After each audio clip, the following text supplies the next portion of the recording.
नमस्कार दोस्तों, आप लोगों को अपने इस चैनल पर स्वागत है। दोस्तों, इस्लामी के आप लोगों के साथ एक बहुत बड़ी और अफसोसनाक खबर शेयर करते चलें कि तमिल फ़िल्म के बहुत ही मशहूर अदाकार डॉक्टर राज शिखार के बारे में एक अफसोसनाक खबर सामने आ रही है कि अभी-अभी उनका निधन हो गया है।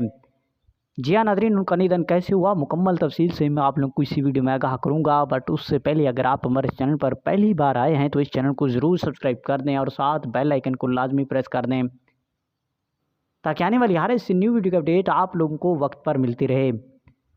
जी हाँ नाज़रीन, आप लोगों को बताएं कि तमिल फ़िल्म के बहुत ही मशहूर अदाकार डॉक्टर राजेश शिखार का अभी-अभी निधन हो गया है। अब तक की इतलात के मुताबिक डॉक्टर राजेश शिखार अपने कमरे में सोए हुए थे तो अचानक उनका हार्ट में बहुत ज़्यादा पेन हुआ, जिसके बाद उनको करीबी एक निजी अस्पताल में भी दाखिल किया गया था। लेकिन नाज़रीन, अभी-अभी उनकी तरफ से एक बहुत बड़ी और अफसोसनाक खबर आ रही है कि हार्ट अटैक की वजह से अभी-अभी उनका निधन हो गया है। उनके निधन की तस्दीक उनकी वाइफ ने कर दी है। मज़ीद जो भी तफ़सीलात आएँगी इंशाअल्लाह आप लोगों तक जल्द से जल्द पहुँच जाएँगी। Thanks for watching. अल्लाह नेगहबान। शुक्रिया।